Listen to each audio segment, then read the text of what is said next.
Bonjour, bienvenue dans la série sur l'électrodynamique classique. Donc continuons sur les fibres optiques et par souci de simplicité, nous appliquerons la loi de Snell-Descartes généralisée à la transmission des seuls rayons méridiens, donc qui passent par l'axe de la fibre. Supposons que la propagation du rayonnement s'effectue dans le plan XZ, on peut toujours le faire, précisément dans la direction Z, et que la variation de l'indice s'effectue uniquement dans la direction X, ce qui est le cas pour une fibre optique en orientant convenablement les axes. C'est-à-dire que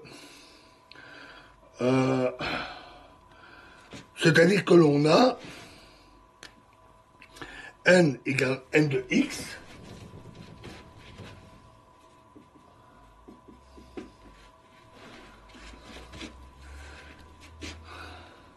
comme on le voit dans la figure suivante.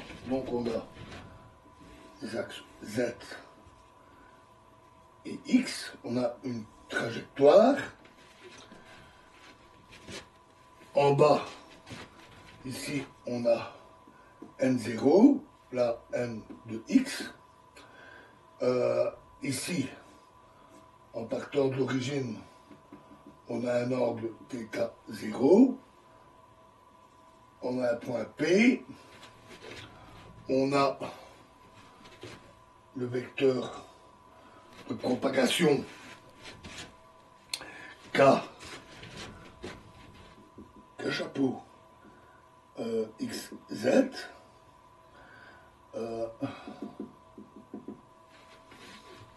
et un angle θ donné en ce point P.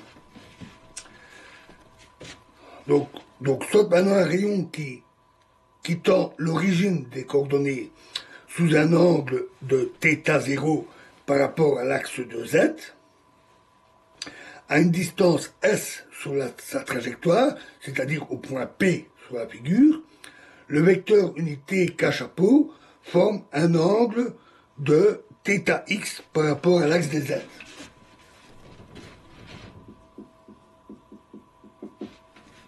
Notons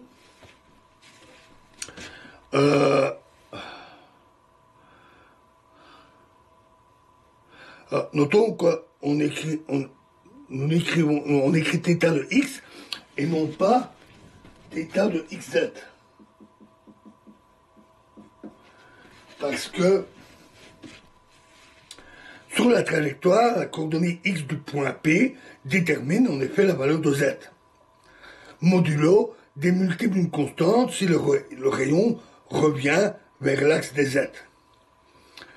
En fonction de θx, les dérivés figurant dans la loi de Snell-Descartes généralisée s'écrivent dx sur ds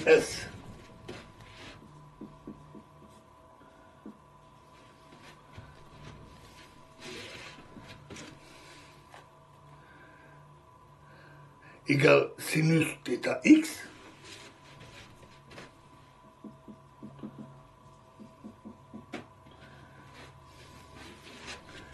et dz sur ds égale cosinus θx. C'est un peu trigono ici, bien sûr. L'équation vectorielle s'écrit alors en composante d sur ds de nx sinus θx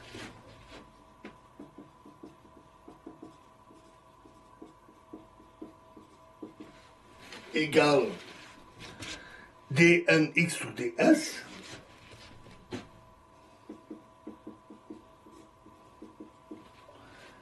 et d sur ds de nx cosinus θx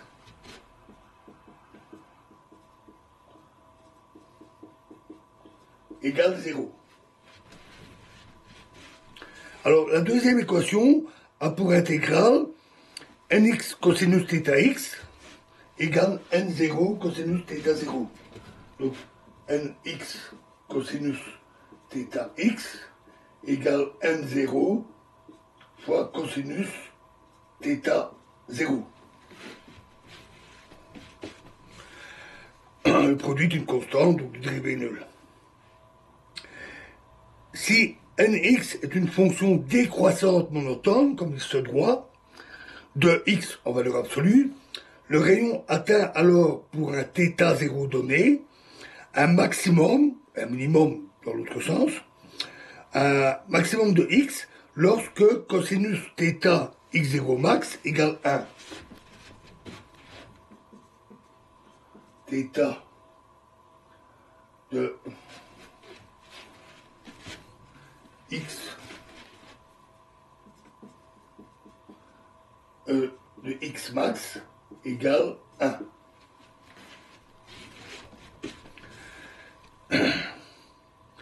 L'indice de réfraction en x égale x max a pour expression n bar, c'est la notation traditionnelle, mais ce n'est pas un vecteur ici, est défini comme n de x max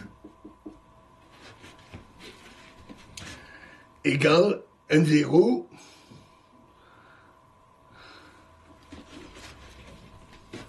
donc pour ce x max quand cosinus égale 1, donc c'est n0 cosinus θ 0. Le paramètre n bar caractérise un rayon donné, une trajectoire qui est définie par θ 0. La fonction n de x permet de déduire x max et donc de délimiter l'extension latérale de cette trajectoire. Pour trouver la trajectoire de x de z ou de z de x du rayon, il faut revenir aux équations de x et z en fonction de s. Alors nous l'avons vu, l'intégrale première de la composante z de la loi de Snell-Descartes est n dz sur dz, n dz sur ds égale n bar. N dz sur ds égale n bar.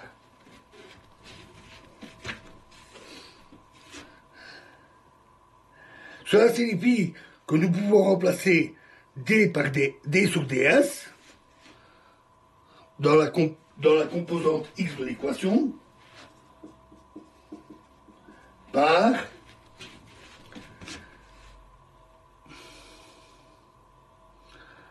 n bar sur n fois d sur dz.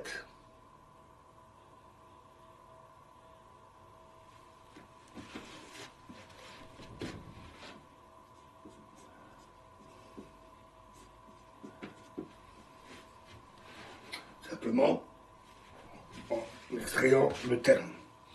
L'équation de Descartes donne alors n bar sur nx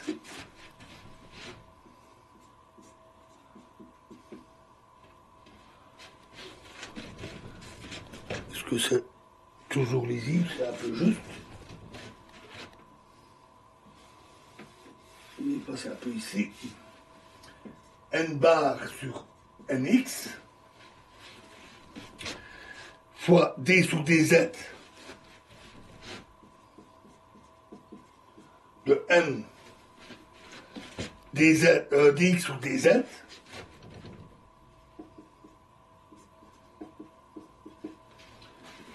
égale dn sur dz dn sur ds ou n carré d de x sur dz carré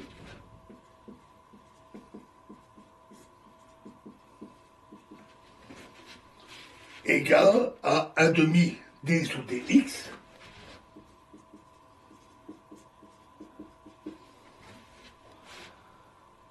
fois n carré x.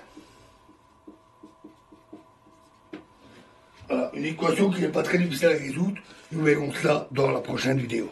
Je vous remercie.